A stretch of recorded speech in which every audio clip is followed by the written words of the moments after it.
Time to rewire the engine and get this thing fired up for the first time with a Turbo 400 in decades.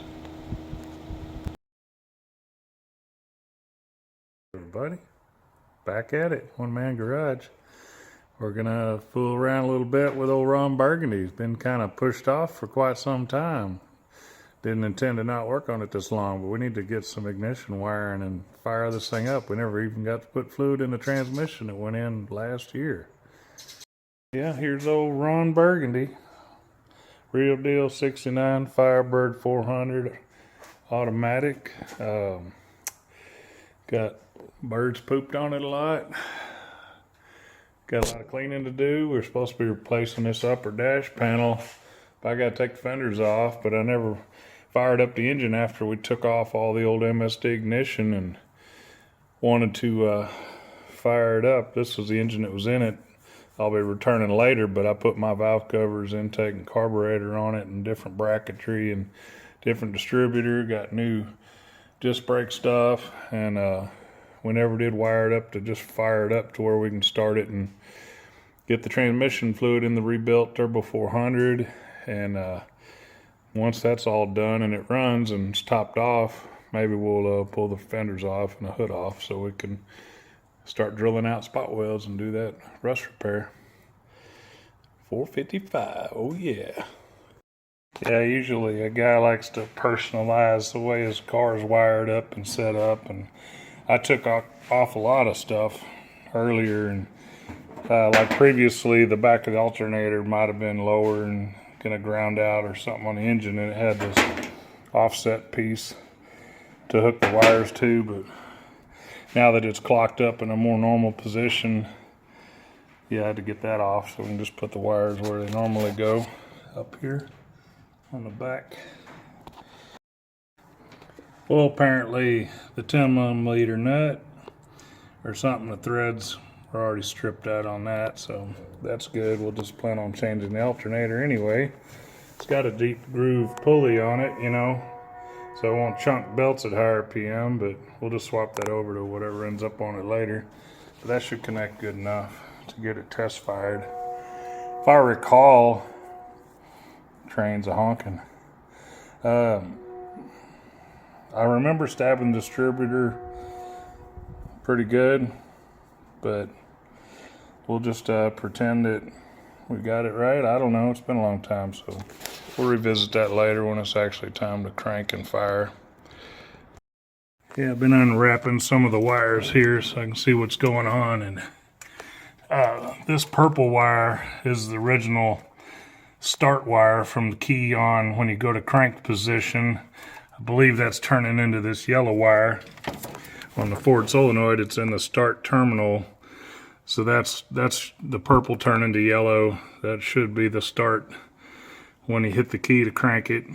This is a resistor wire circuit, not needed. That's for original points ignition, or if you need a 12-volt boost while cranking. This distributor has electronic points conversion, so these just go to the coil, and then we just have to have our key on coil power. So that's technically the wire that I gotta find. Now see, I guess he's got this going to the starter solenoid versus I like to make a jumper down on the starter solenoid so you don't have to have the extra wire. I usually just run the battery cable with a jumper down there, but this is obviously going to the start position. But this side's only hot when you're cranking. So this is full-time power going into the engine harness to the firewall. So we got to find our key on power for the coil. That'll be next. Yeah, I'd saved this stuff a while back. It was a basically new set of MSD wires for stock GM style cap that'll go on this distributor, and I've got a flamethrower coil Pertronics, which may be what the ignition conversion is. You gotta keep an eye out for deals. I mean, I've had a few times where I scored just a pile of random parts. Mainly what was advertised was what I didn't even need, like a Chevy distributor, but then it had like these MSD wires in the coil and bunch of other odds and ends, and even sold some of it, you know, where these were all just free, basically. I mean, I've had a few deals, came out really nice, so these will look stockish, but it's actually some pretty nice wires. So that's the plan. I gotta get this negative cable off. It's got a bunch of extra little grounds on it. I need to pull that off and clean it up. See if I can find a short positive for the solenoid. Let's get that connected. I found a wire over there that might be the coil key on power, then we'll know. Well, got that off and back. Just removing wires. I didn't think I had any new clamps around, so I was gonna use this short positive and try to reuse this mangled piece of garbage and put it on here to go from the battery to the solenoid. We'll see what happens. Alright, well, got that bolted down. Got this nice new clamp on. Key is off right now, so I guess we'll do the famous Vice Grip Garage burn the house down test.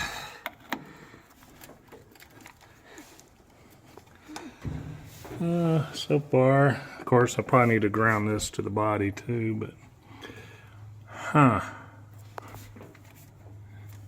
no heat. That's good. Got a multimeter. I want to check voltage on the one wire.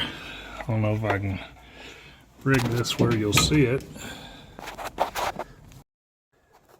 Trying to balance this. Probably not gonna work.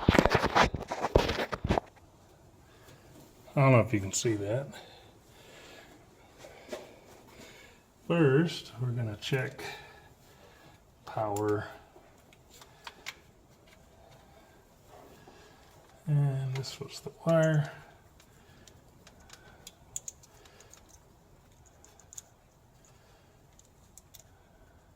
Nothing. We're going to check the alternator. 12.8. So there's a little quality check. Now we're going to turn the key on, even though the column's dangling. But still hooked up. Alright, that's on position. This car was running last year. And we're going to 12.2, so that's something. 12 volts, sounds like a winner. I believe that's going to be our coil power. Going to call that a win. To get out the old connector kit and change the connector. Got me a positive, got the zip ties hanging it off the old throttle bracket, negatives there. Just gonna get the nut and tighten both those up, and that'll be done. I think you're supposed to have the coil vertical, preferably, but I know factory mounted them horizontal, so I don't know if any of that matters. But yeah, so get the little socket and quarter drive, snug that up. I guess we'll put a cap on it and start running wires. I've got the coil wire connected and the cap on, of course, so we're going to start running wires. Well, I'm grateful to have shade in the old garage here, and I'm stacked 3 deep on this side from the middle this way on projects. The Scout, Rally, and the Firebird are basically the actual projects because everything else runs and drives, so that means they're done. But hey, look, all the wires are on and in order. Counterclockwise, 184366572. Get your shirt at davidfreiberger.com because I don't have anything for sale. But yeah, so guess I'll go get some Go Juice. I got some 92 octane non-ethanol pure gas Buc-ee's I just picked up for a power washer we grabbed recently. So we're gonna probably put some in the bowl. And the fuel line's been hooked up and there's gas in the tank, so yeah, I can't put water in it right now, but hey, we can fire this thing. That's all we want today. Did I say? Yeah, we're in the shade. 98 degrees in the shade and no wind. I'm sweating like a DC swamp rat after Trump takes it back. Yeah, they're going to be sweating all right. Justice shall be served. Note the 77 Trans Am quadrajet has the giant vent, so when you pull the insert out that would go in the air cleaner, the funnel actually fits. Quite a novelty. Got some nectar here. I use a brake bleeder cup, put fuel in. That ought to be enough, soak her down. It's always been a reliable carburetor. Got a couple vacuum plugs off, but that'll just mean it'll help it idle up when it's flooded, just like I did just there. Should I just crank it and see what happens? Maybe.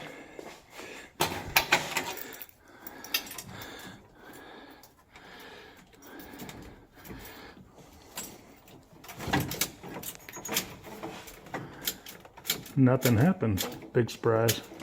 How about we just leave the key on and make a jumper wire? Could be because I don't have the solenoid grounded. I think you have to have it grounded.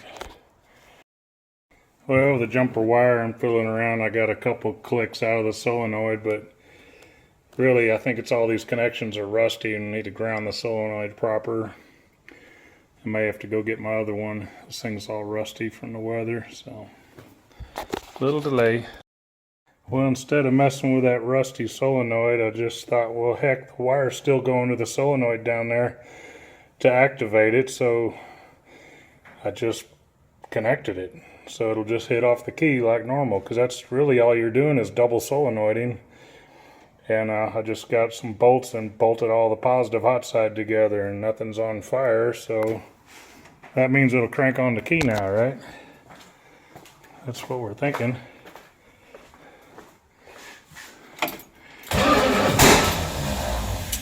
Well, that did something. Flooded now.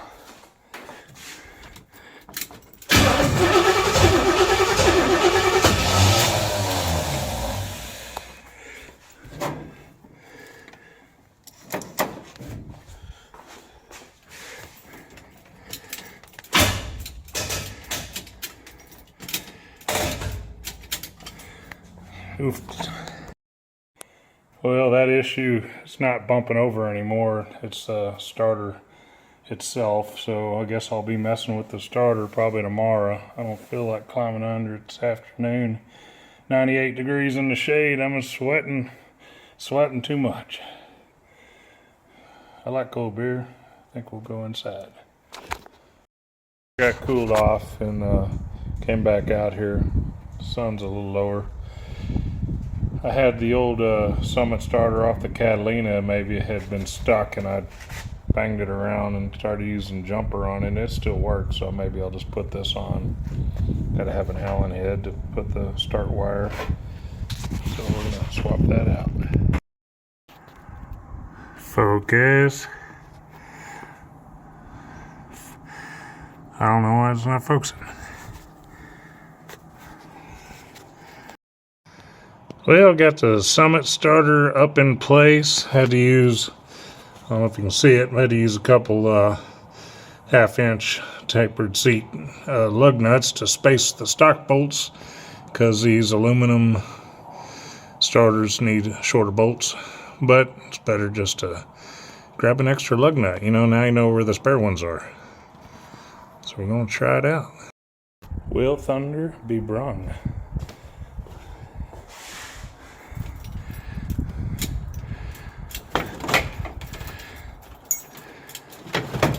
Or nothing, because that might not have been the problem. Huh. Of course, that starter was clunky before. Of course, this battery was also suddenly dead in the start chief, and I charged it, so there could be issues there. Well, this battery, I think, is just dead. It's barely trying to turn over, even with the jump box on, and this was dead the other day. Of course, after deleting the solenoid, I just went ahead and deleted the stupid cobbled up battery cable bundle and just bolted straight to the clamp, but it's still just barely bumping. So this battery is actually dated 2015, so I'm gonna go ahead and say that's bad. Usually they don't last 9 years, but this one did. So I guess I'll take it out and spend money tomorrow. The next day I went and got a new battery with a go handle. and been cranking it over a little bit, getting some intermittent spits in the carburetor, moving the distributor around, but I went in and pulled number one plug out so we can hear it go and then see where number one is. I really need to get a little push button and put my finger, but we'll see. Well, I think it was 180 out, and I had it number one pointing at number one, but I had referenced it to point to number two, but it was really 180 out from that. Sprayed gas everywhere, flooding out. So yeah, that old thing sat up too long. I had to pull that apart and clean it, but I was going to just throw Nettlebrok on it anyway. I wanted to pull that off and go through it anyway, so that'll be next. Maybe clean plugs, maybe not. Well, pulled off the quater jet. That's my race quater jet. I just need to do periodic maintenance cleanup because it's been sitting over here just in the open. You know, sometimes you gotta take a look so you can give it a clean. But we're going to take the old reliable 750 Edelbrock because it's a reliable idling, not flooding out carburetor. But I had grabbed a spread the square adapter, a generic one on the cheap on Amazon. And you see, if you get the double hole variety, double hole gaskets, and the old, one of the benefits Edelbrocks, just besides the easy to get them to idle, they got double set of holes. So the inside holes are the quadrajet holes, same as an early Rochester AFB intake. Hence this, like outer is like Holly and this is like Carter and Rochester. So instead of using Allen heads and adapter whatnots, I had stocked up on longer studs, and allows me to just, you know, put the adapter to square right on the studs. And to see, this manifold had done some mods to it in the past to open up the plenum. That's a whole nother conversation there, but we're just gonna maybe put this on straight. Yeah, so we'll get the hose hooked up to that, and we're gonna get it going. Whipped out the new 3/8 fuel hose, AC Delco, only the best. Now that's just what they had. But hey, I don't know how far north they exist, but where we live, you know, you have those dirt daubers all summer long that mud pack all the holes, your 3/8 threaded holes on your engine, carburetor things, fuel lines, cooler lines. So keep your new hose and anything else you want, like keep it in a cabinet where the bugs can't get in, because they will pack, and you wouldn't believe how deep. They'll put mud and eggs and larvae and all kinds of stuff in your new hose. Really not cool when you need it. So keep it in a cabinet, tie it up in a bag, and then put it in a cabinet.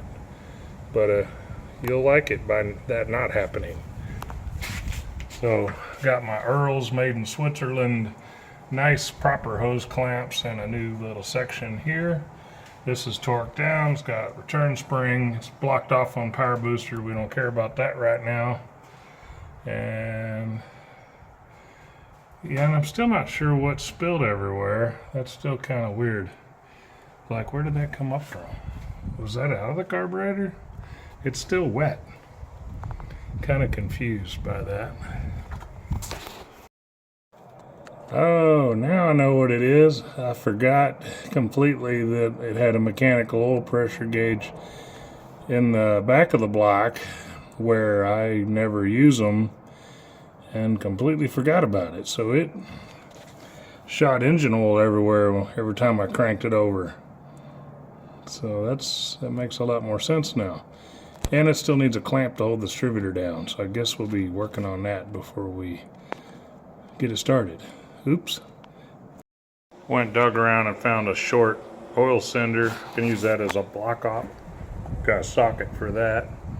Distributor wrench, because we need to put the clamp. Where the hell did I put it? Oh, yeah, the distributor clamp. It doesn't have one either. So now I get to move the coil and yeah, anyways, and lay in some oil. My favorite. Remember when I was talking about dirt daubers clogging up your 3/8 holes? Well, what do you know? They decided to go all the way down there and fill in the distributor clamp threads, just like they do the cylinder head holes. I had to clean out this one.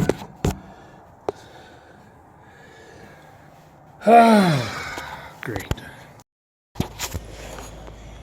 Well, I got it kind of going. I'm going to see if I can tighten that thing up with my distributor wrench. Alright, I got it snugged down. Distributor pretty close to a firing point. Got a little more gas to pour down the yap because this bowl's dry. I'm going to put some ATF in it. I rounded up some, so I'll probably put at least a gallon in it for an initial fire up. Ended up getting about a gallon in there. That should be good enough for it to grab up and pull up in the pump in the converter and get a decent amount of fluid going. Good enough for this. Try to set this somewhere for some real-time action. Probably gonna fall, but that's okay.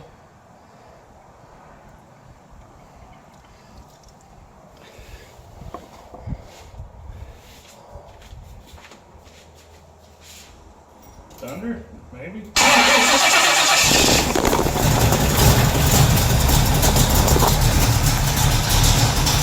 How about it?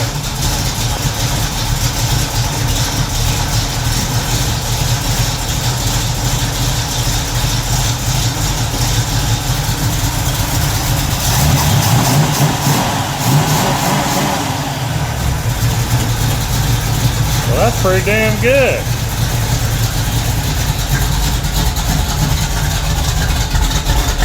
This car has a Ram Air 4 factory camshaft.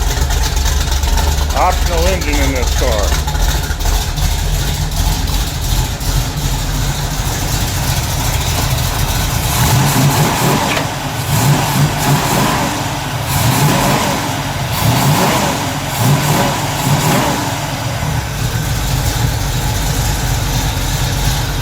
$400?